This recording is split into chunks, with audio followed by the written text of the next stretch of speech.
تلك الجنة التي نورث من عبادنا من كان تقيا وما نتنزل إلا بأمر ربك له ما بين أيدينا وما خلفنا وما بين ذلك وما كان ربك نسيا.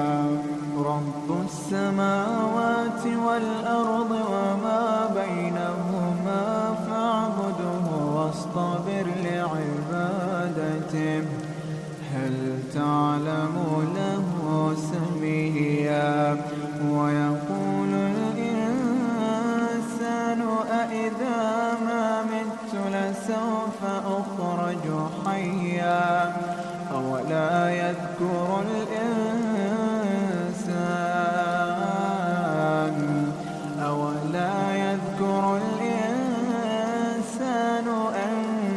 أنا خلقناه من قبل ولم يك شيئا. فوربك لنحشرنهم والشياطين ثم لنحضرنهم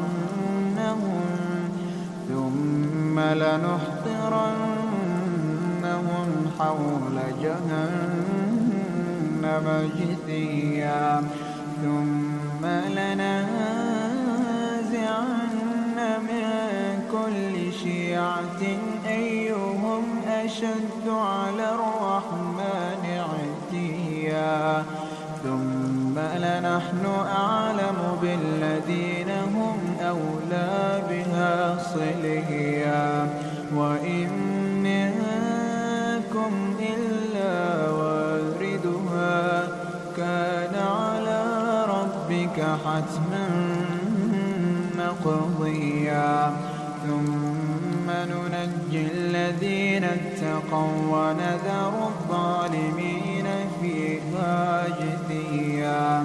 وإذا تتلى عليهم آياتنا بينات قال الذين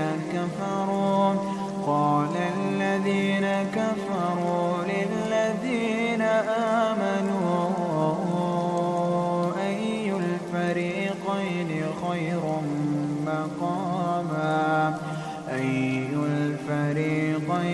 خير مقاما وأحسن نديا. وكم أهلكنا قبلهم من قرن هم أحسن أثاثا ورئيا. قل من كان في الضلالة فليمدد له الرحمن مدا حتى إذا رأوا ما يوعدون إما العذاب وإما الساعة فسيعلمون من هو شر مكانا وأضعف جندا. ويزيد الله الذين اهتدوا هدى والباقيات الصالحات خير عند ربك